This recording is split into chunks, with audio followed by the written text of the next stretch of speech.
अस्सलामुअलैकुम रहमतुल्लाहि बरकातुहू। मैं हाजी सालिम कुरैशी। इस वीडियो बनाने का मकसद ये है कि मैं आज आप लोगों से कहना चाहता हूं कि ऑल इंडिया मजलिस-ए-इत्तेहादुल मुस्लिमीन का मैं मुंबई का जनरल सेक्रेटरी था और आज मैंने अपने पद से इस्तीफा दे दिया हूं। मेरा इस्तीफा मैंने हमारे मुंबई अध्यक्ष को मेल कर दिया हूं। अभी रात के 12:15 बज रहे और मैंने अपना इस्तीफा उनको भेज चुका हूं। इस्तीफा देने की वजह है कि नॉर्थ सेंट्रल डिस्ट्रिक्ट में मुंबई में एक कैंडिडेट दिया गया है जो ना तो पार्टी से जुड़ा हुआ था, ना उसने पार्टी का काम किया, ना उसने कोई कैडर तैयार किया। एक पैराशूट की तरह उसको कैंडिडेट बना के पार्टी ने भेज दिया। अगर पार्टी को भेजना था तो मशवरा करते। हम लोग यहाँ पे जमीन से जुड़े हुए लोग हैं और लोगों के बीच में रहने वाले लोग हैं। हम लोगों की क्या मंशा है हम जानते हैं। जब से पार्टी ने तय किया था कि मजलिस नॉर्थ सेंट्रल डिस्ट्रिक्ट से उम्मीदवार उतारेगी, तब से मुझसे लोग मिलना शुरू हो गए, कॉल आना शुरू हो गए, मैसेजेस आना शुरू हो गए और लोगों ने मना किया कि सालिम भाई अगर पार्टी आपकी कैंडिडेट उतारती है तो हम लोग आपका काम नहीं करेंगे।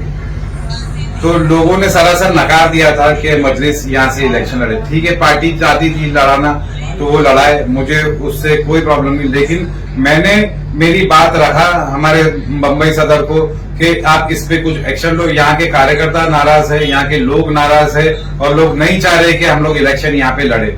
लेकिन फिर भी क्या जिद थी, क्या आना थी, क्या डील थी, मुझे नहीं पता उसके बारे में और ना मैं कुछ बोलना चाहता हूँ उसके बारे में। बस मुझसे कई लोगों ने आके मिले और उन्होंने ये बात बोले सालिम भाई ऐसे ऐसे लोग थे जो 2019 में बड़ी बड़ी ऑफर ठुकरा के जिन्होंने एमआईएम का काम किया था और उन्होंने मुझे ये कहा कि हाजी साहब अगर मजलिस लड़ेगी तो हम मजलिस को वोट नहीं देंगे और ना किसी को देने देंगे। ठीक है, अगर फिर भी मजलिस अगर सोचती है कि असदुद्दीन ओवैसी साहब यहाँ पे आएंगे और यहाँ पे भाषण करेंगे और वोट दिला देंगे तो वो ठीक है, वो दिला दे। लेकिन मैं इस डील का हिस्सा नहीं बन सकता हूँ। इस डील का मैं मातेहत हूँ या तो मेरे वालिद के या तो उलमा इकराम हो गए। आज उलमा इकराम ये कह रहे चीख चीख के मस्जिदों से बयान दे रहे हैं कि वोट उसको दो आप जो बीजेपी को हरा सकता है। लेकिन उसके बावजूद भी अगर हम हमारे कौम के रहबरों की नहीं सुनेंगे, हमारे उलमाओं की नहीं सुनेंगे तो फिर रोज़े महशर में मेरा गिरबान पकड़ा जाएगा। तो मैं नहीं चाहता हूं कि मुझे जिल्लत का सामना करना पड़े। और जो आम लोग मेरी पार्टी से हटके मेरे को पार्टी में के लोगों ने, कार्यकर्ताओं ने बहुत मोहब्बत दी, बहुत साथ दिया, मैं उन लोगों का शुक्रिया अदा करता हूं मेरा साथ देने के लिए। और मुझे आपसे कोई नाराजगी नहीं। अगर कोई मुझे बुरा बोलना भी चाहता है तो बोल दीजिए, आपका हक बनता है, आप उस पार्टी में मौजूद हो। मैं आपसे नाराज नहीं हूं। मैंने आपसे दोस्ती किया था, पार्टी में हम लोग एक दूसरे को नहीं पहचानते थे। मैंने आप लोगों से पार्टी में दोस्ती किया और दोस्ती में निभाऊंगा और मरते दम तक निभाऊंगा। मुझे आपसे कोई नाराजगी नहीं। आप हमारे मेरे दोस्त थे, है और रहेंगे। लेकिन मैं आम लोगों से कहना चाहता हूं जो आम मुंबईकर है, जो आम नॉर्थ सेंट्रल डिस्ट्रिक्ट के वोटर्स है कि आप लोग समझदार है। आज समझदारी का मुजाहरा कीजिए। आप लोग किसको वोट देना है बहुत सोच समझ के वोट दीजिए। ये वक्त बहुत कठिन है, बहुत मुश्किल वक्त है, बहुत मुश्किल हालात है। आज दुनिया भर के वीडियो बन रहे हैं और लोगों में सर्कुलेट हो रहे हैं सोशल मीडिया पे।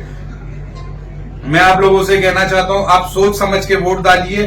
जो बीजेपी को हरा सकता है उसे वोट कीजिए।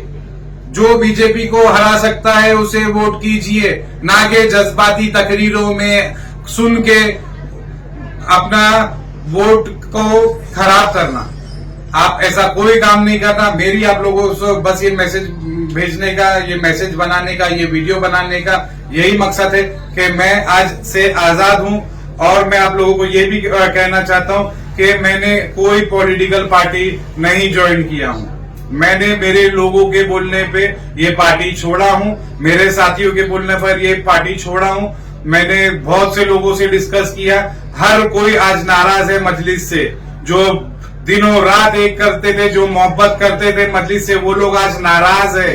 ये मैं चाहता हूं कि असदुद्दीन ओवैसी साहब आप इस बात को समझो।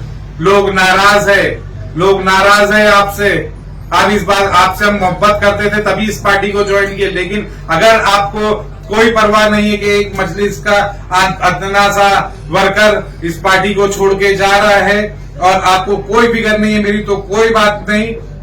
अस्सलाम वालेकुम लोगों, मैं फिर आपसे कहता हूं कि जज्बाती तकरीरों में मत आना।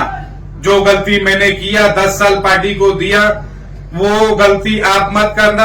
आपका वोट सोच समझ के देना, आपका वोट सोच समझ के देना। मैं फिर दोहरा रहा हूं, आपका वोट सोच समझ के देना। जो बीजेपी को हरा सकता है वो उसको वोट देना। उसके बाद अल्लाह की मर्जी, अल्लाह जिसको जिताना चाहे अल्लाह जिताएगा, अल्लाह जिसको हराना चाहे उसको हराएगा। लेकिन आपके दिल को सुकून रहेगा कि मैंने मेरे उलमाओं की बातों को सुना और उलमाओं की बातों को मैंने अमल किया और मैंने वोट वहां किया जहां पे हमारे उलमाओं ने, हमारे बड़ों ने, हमारे मोहल्ले के जिम्मेदारों ने कहा।